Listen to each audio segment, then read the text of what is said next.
नमस्कार, बहुत स्वागत है आपका न्यूज 18 के डिजिटल प्लेटफॉर्म पर। मैं हूं आपके साथ अंशिका पाठक। विदेश मंत्री डॉक्टर एस जयशंकर ने वैश्विक संकटों से निपटने के लिए भारत और यूरोपीय संघ के बीच गहरे रणनीतिक सहयोग का आह्वान किया है। उन्होंने कहा कि वैश्वीकरण के दौर में कोई भी संघर्ष एक क्षेत्र तक सीमित नहीं रहता, इसका सीधा असर पूरी दुनिया पर पड़ता है। इसका मतलब आप ये समझिए कि ईरान और अमेरिका के बीच की जंग न केवल दो देशों तक सीमित रहने वाली है, बल्कि इसका असर दुनिया पर पड़ रहा है। इससे पहले भी बहुत ज्यादा प्रभाव हमने देखा और अब एक बार फिर से दुनिया पर इसका क्या प्रभाव पड़ेगा और किस तरीके का असर पड़ सकता है दुनिया पर, यह एस जयशंकर की तरफ से समझाने की कोशिश की गई।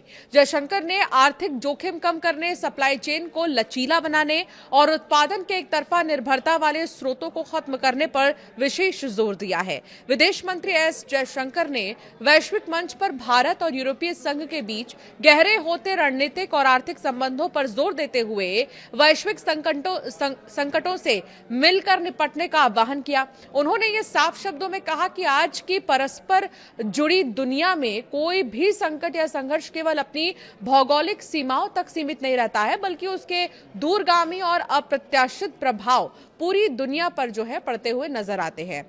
अर्थव्यवस्था और सुरक्षा पर भी पड़ते हैं। ऐसे में भारत और यूरोपीय संघ जैसी लोकतांत्रिक और आर्थिक महाशक्तियों को साझा चुनौतियों से निपटने के लिए अपने सहयोग को नए स्तर पर ले जाना होगा। विदेश मंत्री डॉक्टर एस जयशंकर ने कहा कि मौजूदा दौर में वैश्विक अर्थव्यवस्था को सुचारू रूप से चलाने के लिए सप्लाई चेन का लचीला होना बहुत जरूरी है। इस समय दुनिया कनेक्टिविटी, लॉजिस्टिक्स, तकनीक और सप्लाई चेन जैसी कई ढांचागत और संरचनात्मक चुनौतियों से जूझ रही है। एक तरफा निर्भरता का खतरा बढ़ेगा। उन्होंने आगाह किया कि उत्पादन के कुछ सीमित या केवल एक ही स्रोत पर अत्यधिक निर्भरता दुनिया के लिए बड़ा जोखिम बन सकती है।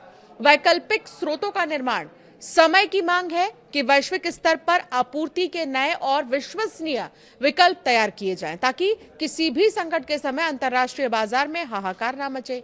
जोखिम कम करना भी, उन्होंने कहा कि भारत और उसके वैश्विक साझेदारों को मिलकर आर्थिक जोखिमों को कम करने की दिशा में ठोस नीतियां बनानी होंगी, जिससे तकनीक और लॉजिस्टिक्स के क्षेत्र में एकाधिकार को रोका जा सके।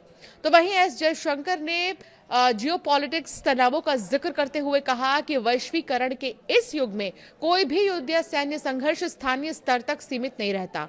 यूक्रेन युद्ध, खाड़ी देश, अफ्रीका, इंडो पैसिफिक क्षेत्र में बढ़ते तनाव का हवाला देते हुए उन्होंने कहा कि इन संकटों के कारण वैश्विक व्यापार, ईंधन की कीमतें और खाद्य सुरक्षा बुरी तरह प्रभावित होती है।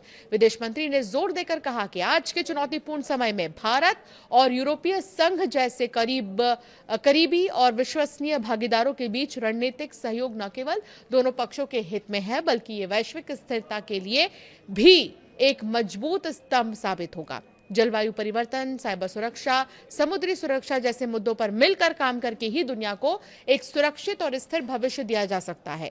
वैश्विक जोखिमों को कम करने के लिए बहुपक्षीय संवाद और मजबूत आर्थिक साझेदारी ही एकमात्र रास्ता है।